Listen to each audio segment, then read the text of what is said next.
And good evening, Central Florida. Time for the Central Florida Blitz, our third edition, as we take a look at high school football around the Central Florida area, from Orlando to Melbourne, and all points in between, Marty. Points in between. That's right, to Daytona. In fact, speaking of Daytona, we're going to talk about the maybe one of the top teams in the state, being from Daytona Beach, the Mainland Bucks, in a few minutes.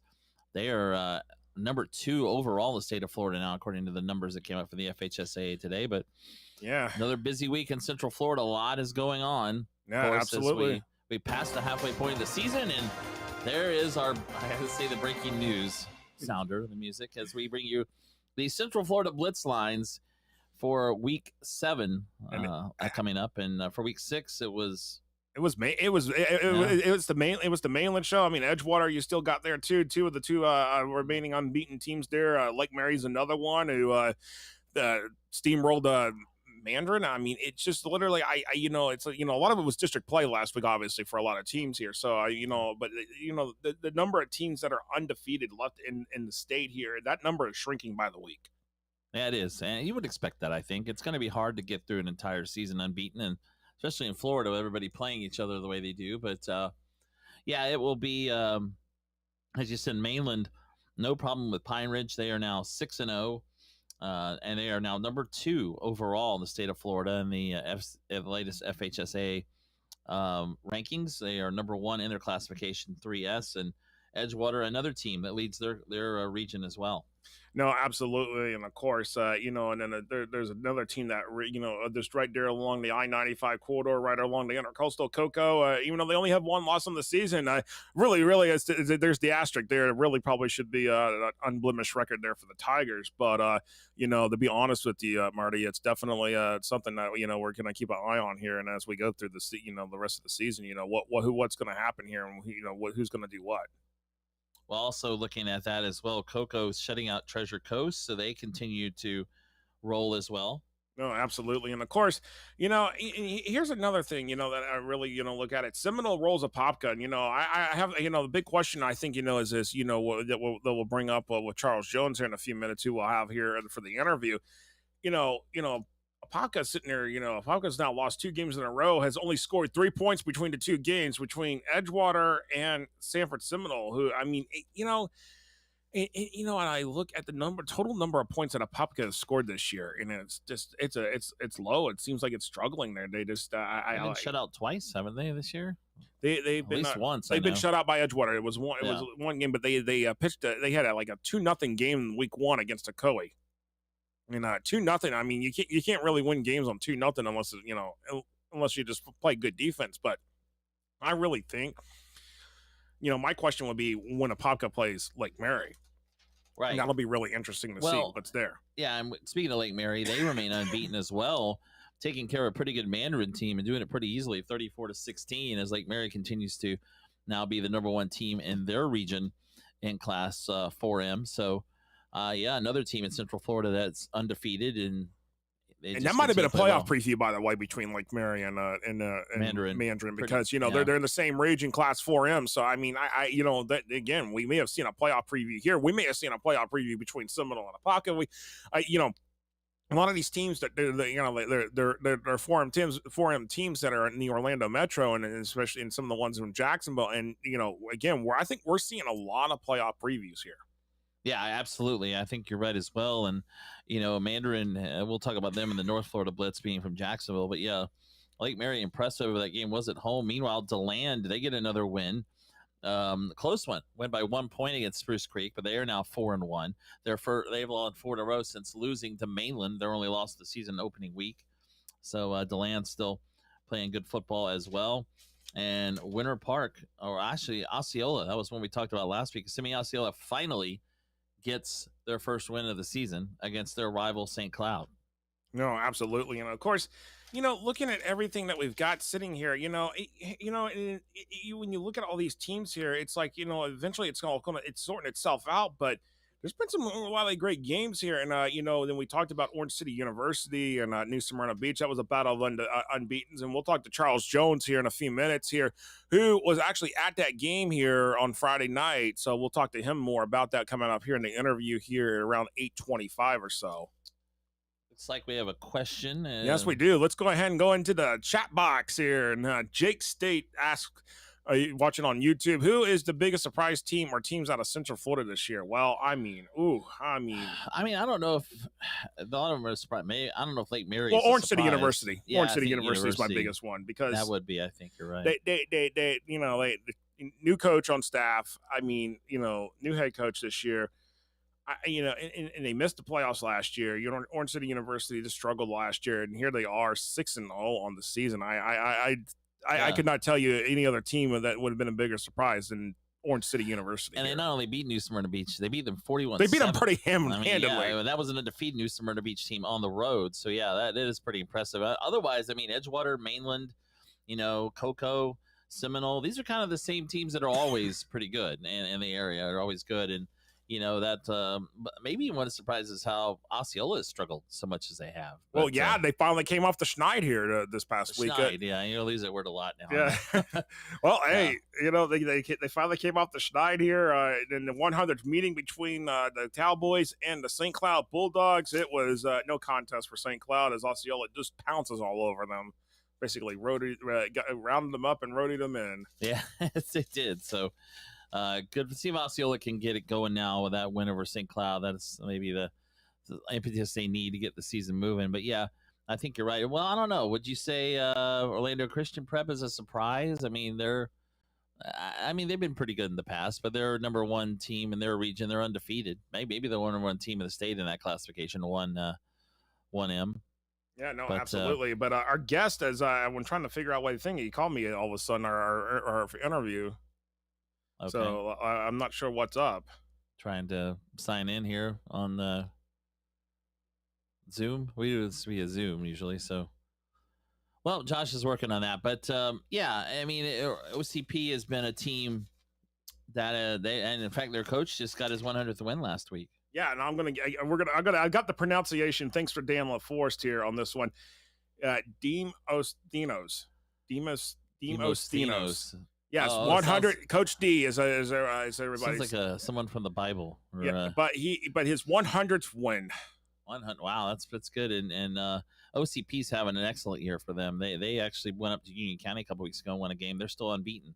So I think you've got a lot of teams in Central Florida that look pretty good. We haven't even talked about teams like Dr. Phillips and Olympia and those teams in Orlando. Bishop Moore, who I saw a couple weeks ago. They continue to kind of struggle, but again, they only have a 2-team district league, Buena Vista. So, all right, we will go ahead and okay. So that's a look at what's going on around Central Florida. As we mentioned, Cocoa, big win over Treasure Coast. They shut them out last week. They only have one loss of the season. Okay. The Lansdale only with one loss as well. And Winter Park, they get past Evans. Another big win for them. So we are having the technical difficulties, as they say. But we're getting Charles on here in a couple minutes here. But and everything, Marty, these games, what we're seeing here in Central Florida, that the teams are starting to edge out. We'll get more Charles's opinion here when we get Charles on here, but we'll definitely get his thoughts and all this because. He sees a lot down there, lives down there in the Central Florida region, has been doing covering high school football for years. That's right. Well, at this point, let's go ahead. Let's take our water break, as we like to say. Coming up, our interview with Charles Jones, we hope, if the technical gods let us do that. And then later in the show, by the way, our Pick 6, we do this every week. We'll pick 6 games from the Central Florida area, and we will return in just a moment or two. For the Central Florida Blitz, you're watching on Facebook, Twitter, and on YouTube. Marty Pallman, Joshua Wilson on FloridaHSFootball.com. We'll return in a moment.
All right, welcome back here on the Central Florida Blitz here, and Josh Wilson Marty Pallman here, and I believe we got our man Charles Jones in here for the interview, and we'll bring Charles up here on the box here, and Charles, good evening to you, sir, and I mean, everything is good. I know it's been busy and crazy and everything, but for you, we got you here, and all that, so we'll get with Charles, make sure you actually look, maybe get situated there, but Charles, oh, you can't.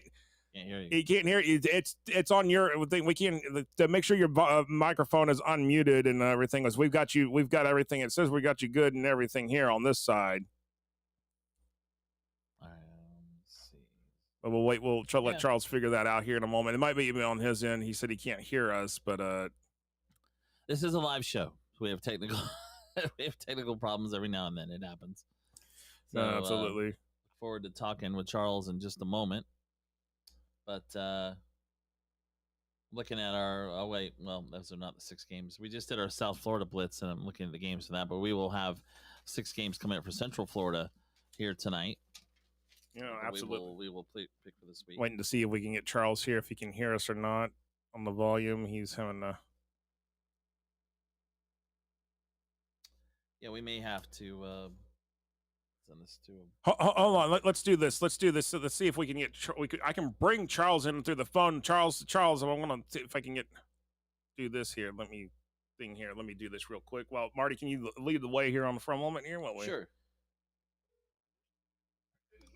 Okay. So what I'm gonna do is we will be coming up, and this is our 3rd edition. We do this every Tuesday night, as we said. This will be from 8:15 to 8:45. We also have the North Florida Blitz, which will be at 9:45 to 10:15 tonight.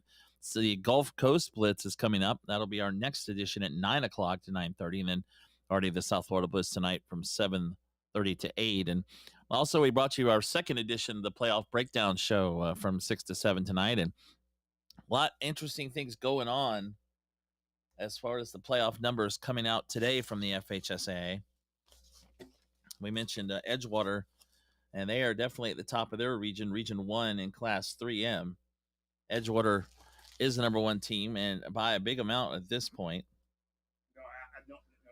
Yeah, you're absolutely right. I'm trying to work on getting Charles here. I know we got Charles on video, but we're just trying to get the thing, and I'm trying to connect to the thing because I can connect the phone through, and we can have Charles on, but it's just that it's trying to connect here. It's not wanting to let me do this for some strange reason. So let me do this. We'll do the forget thing, and we're going to connect it again here, and we'll get it connected up, and I'll get Charles on the phone here. And then Charles, we got the video thing. Just give us 1 second here. Let me get it situated here. The technical, the things about live video and audio sometimes. Yeah, absolutely. So.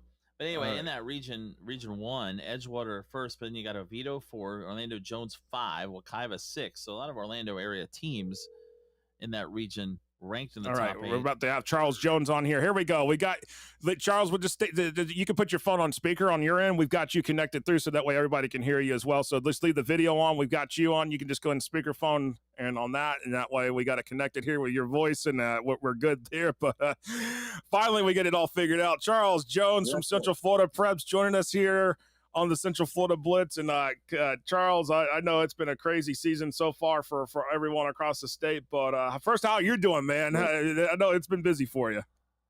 Yeah, man, I've been great, man. Just another year covering this high school football, the gospel of high school football in the Central Florida area. It's just some great teams playing some great ball at the moment.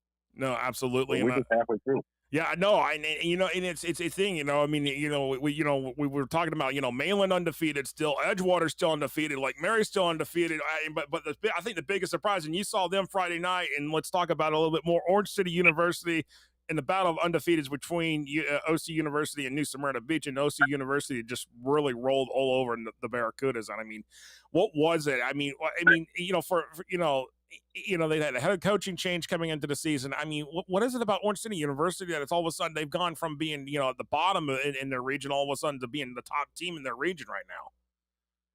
Oh man, they first of all, I was at the New Smyrna game, and oh man, they dominated them. 41-7 game. That game went to a running clock at about the 4:39 mark of the third quarter, and I think it starts on their offense. They have an offense that averages over 40 points a game. Led by junior quarterback Malachi Waters. He went 14 of 18, 184 yards, 4 TDs.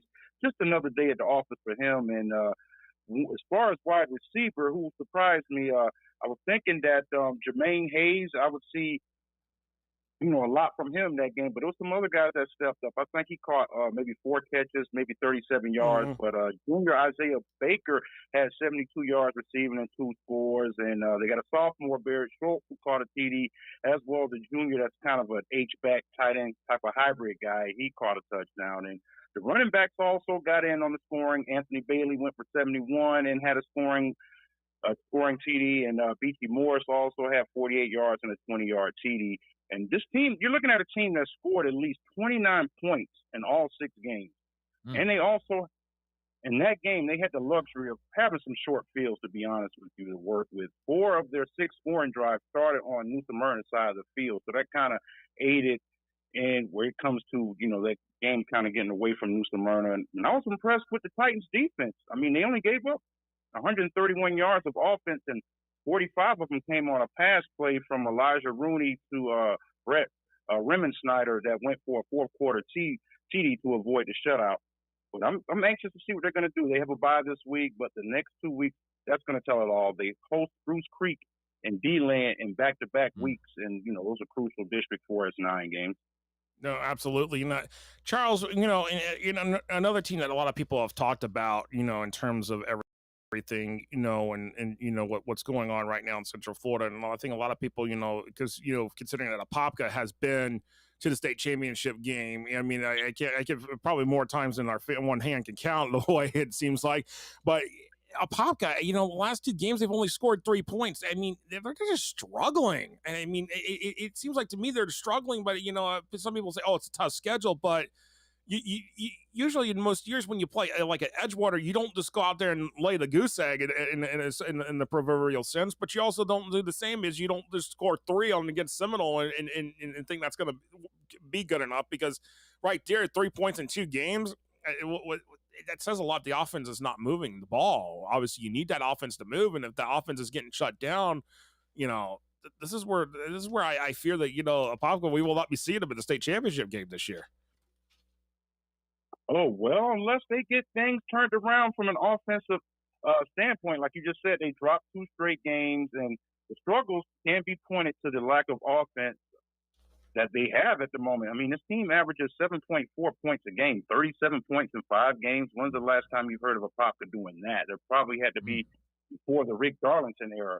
I mean, they haven't scored a touchdown, like you said, in their last 2 games. And remember, the first game, I believe it was against Ocoee when they won 2-0. So they went 3 out of 5 games without finding the end zone. And it's going to be difficult to be successful if you're held out of the end zone like that. As far as what they have on offense, I believe, the quarterback, Davidson, and then they have a running back, Nathan Jenkins, who has 287 yards so far. Another senior running back, Reggie McBride, with 124 on the ground. But as far as the passing game, it's almost non-existent. They have 33 yards passing in 5 games. And the crazy thing about the Blue Darters, it doesn't even get any easier this week. This week, they're on the road, and they played a 4-1 Olympia squad, and Olympia averages 38.4 points a game. So they're going to have to generate some more offense as we get in second half of the season. Yeah, 2 teams you just talked about, Charles, that were going to play University coming up. DeLand and Spruce Creek, they played last week, and that was down to the wire. DeLand wins by a point. And how do you see those 2 teams coming through as they get ready to play University? And also Lake Mary. Lake Mary's looked really impressive so far. And I think that win over Mandarin last week they really kind of blew Mandarin out at home.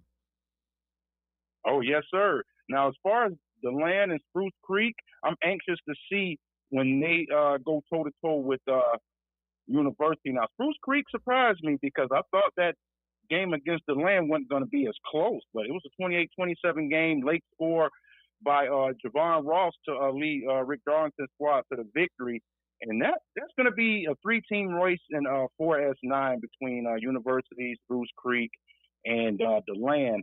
And I'm thinking if University gets past Spruce Creek when they host the land, that's probably going to be for the district championship. And they're gonna have to contend with Rick Darlington's guys in that single wing offense, which that can be kind of tough to defend. But as far as 4S, I'm still gonna say DeLand's my favorite. Wow. I know University, they're undefeated. I still got to go with the Bulldogs over in DeLand. No, absolutely. And as far as Lake Mary, shout out Scott Perry and his guys. They're rolling 6-0. It's either 5-0 or 6-0. I believe it's 5-0. They still have 5 games left. And Noah Grubb, 2 years ago when Gunnar Smith graduated and went to South Florida, everybody was like, "Oh, Lake Mary doesn't have a quarterback. Lake Mary doesn't have a quarterback." And now they have a quarterback. A 10th grader. And they're similar in stature, about that 6'4" height. Like, where did Scott find these guys? And then their receiving group, they're pretty decent too. There's 3 receivers there. There's Caden Harshbarger, there's Logan Cook, and the other kid named escapes me right now. Oh, what is his name? My apologies for not having that. Hey, it's okay, Charles. I think the names always escape us somehow, some way. We want that one name, and it's going to hit us at 4 a.m. in the morning in the middle of our dreams. And then the thing about Lake Mary, look, remember, week 11, last week of the season, they come to Daytona and play Mainland. Oh, man, that's going to be a matchup right there. Yeah. Their offense against the studs from Mainland's defense. Oh, yeah, no, you're absolutely. That's going to be. Oh yeah, it's gonna be that is gonna be something there and everything. And I'll tell you this thing, and of course, as we sit here, Dan LaForce chimes in. Isaiah Thomas had 190 yards rushing for Lake Mary in that game this past week, and that's huge right there. And of course, Michael Parsons chimes in. Charles, Lake Mary's quarterback reload, super offense as always. So there you go. There's no denying there that Lake Mary's definitely got something there, Charles.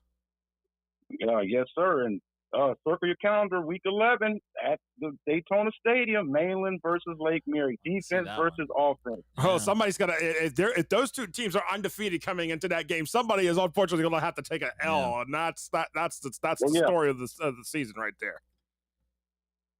Oh, yeah, that's going to be, I think everybody's going to get your popcorn for that one. Get your popcorns and get your tickets. There you go. Well, Charles, I appreciate you joining us here for a few minutes, and we'll definitely have you back on later on in the terms of season, of course, as we get into the playoffs here. And, of course, playoffs are coming pretty quickly on us and as well. But we appreciate your insights and everything, Charles, and we'll catch you soon out in the fields. Oh, okay. All right. You gentlemen be easy. Thanks for having me on, and keep spreading this gospel of Florida high school football, some of the best there is. No, absolutely, Charles. Thanks, appreciate you, man. Thank you. All right, that was Charles. Yeah, appreciate it. That was Charles Jones from Central Florida Preps joining us here on the on the Central Florida Blitz here. Yeah, and I want to see that Lake Mary Mainland game now. Like, that's something I want to go see at Daytona. I know Daytona Stadium pretty well, but I mean, the thing is, even if Lake Mary, whoever loses that game, Lake Mary and Mainland, they can both still win respective state titles. They're not in the same classification, so that game's going to basically decide probably which one doesn't go undefeated. All right, through the season. So we're going to have to run. We're running crazy on time here and all this, but I guess at this point you want to run through the rankings. Rankings real quick. Some of the teams that in Central Florida, Cocoa sitting there at 7, Edgewater 10, Mainland 9, and Edgewater 10.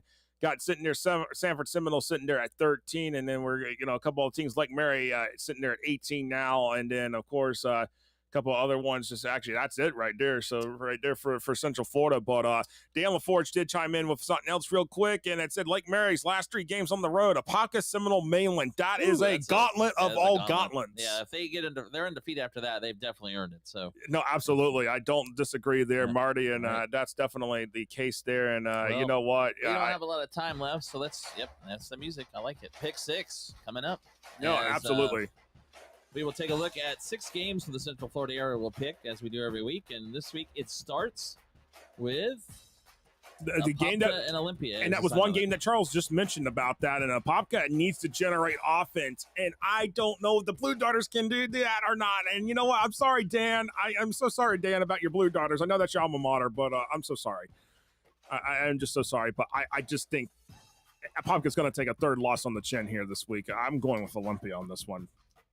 Well, I don't think Apopka is going to be able to continue to score, 37 points in 5 games, 7 points a game. It's not going to get it done. And for that reason, Olympia averages 38. I know Apopka's got a good defense, but I agree. I take Olympia at home to beat Apopka. No, you're right. I just see it right there. That's going to be it right there. If we look at it, if they lose this game and a couple more other games, do we talk about the potential chance of Apopka not making the playoffs at all? It could be. They'd be 3-3 with a loss this week, but yeah, we'll be talking about that next week, I'm sure, here on the Central Florida Blitz. As now we move on to Seminole and Cocoa, and this is going to be a heck of a game. And Sanford Seminole heading to Cocoa. What do you like? If this was at Sanford, if this was in Sanford, I take Seminole. This is at Cocoa. This is at Dick Blake Field, Dick Blake Stadium, I think it is. What do they call it officially? I got to go with the Tigers here. I'm not picking against Cocoa anymore for a while. I think Seminole, obviously the Seminole's pretty good. They're a good team. But, Cocoa's rolling. I'll take the Tigers as well. We're agreeing on 2 for 2. Let's see with the next game. Winter Park and Ocoee. And Ocoee is coming off a loss to West Orange, but Winter Park is only coming off a 14-0 win against Evans. So I think it was Evans, right? I'm going to say, no, I'm sorry. Maybe make sure I got beat Evans. That's right. Yeah, let me make sure that I've got it. Yeah, you're right. I do have it down on my notes. It was with Evans sitting here. Yep, squeaked by 14-0. You know what? This is a tough one, Marty. Winter Park and Ocoee. This is just tough. I'm going to stick with Winter Park though in this one because Winter Park is undefeated here still, and I can roll with it. That's where I'm sticking with it. You're sticking with Winter Park. Winter Park. Okay, I'll take Ocoee on the road. I think, or at home. Sorry, and we'll have a little bit of a difference here. I think Ocoee can get that done. So you think Ocoee? Huh? I got Ocoee. Sure. We gotta have a difference at some point. All right.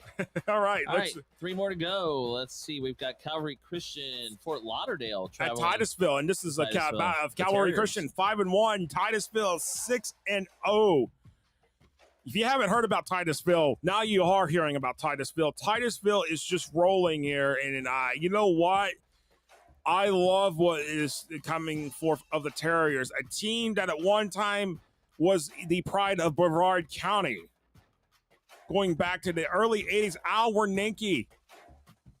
If that name doesn't ring a bell, then you're probably younger in the younger crew. But that's the thing. Al Wernicke won multiple state championships, not only at Titusville, but at Glade Central. Also had a stint for a couple of years between that couple times. I think a little bit of Bradford, some time at Buchholz. So well-known coach around the state. But Titusville, I like Titusville here. I got to stick with the Terriers who are undefeated. I feel like it's been a while since Titusville's been this good. I mean, as you said, they were back in the day, but it's been a little while since the Terriers have been undefeated as part of the year. But I'm with you. I'll take Titusville at home to win this game. Oh, all right. That's good. We're 3 for 4 here so far. This one's an interesting matchup that's on the list. First Baptist out of Naples, the defending one of state champions at Wekiva, who just got edged out by Edgewater last week. Yeah, it was close. No pun intended, by the way. Edged by Edgewater. Yes. Yeah, Edgewater edges. Yeah, I got it. Well, yeah, First Baptist from Naples making that trip. They just beat Golden Gate last week down in Naples. But, this could be a wild game here. That's the potential. I feel like Wekiva gets the win here at home, though. I think that they are tough there. As you said, they nearly beat Edgewater last week. I don't disagree with you there. I think it's going to be a tough road game for First Baptist. Yeah.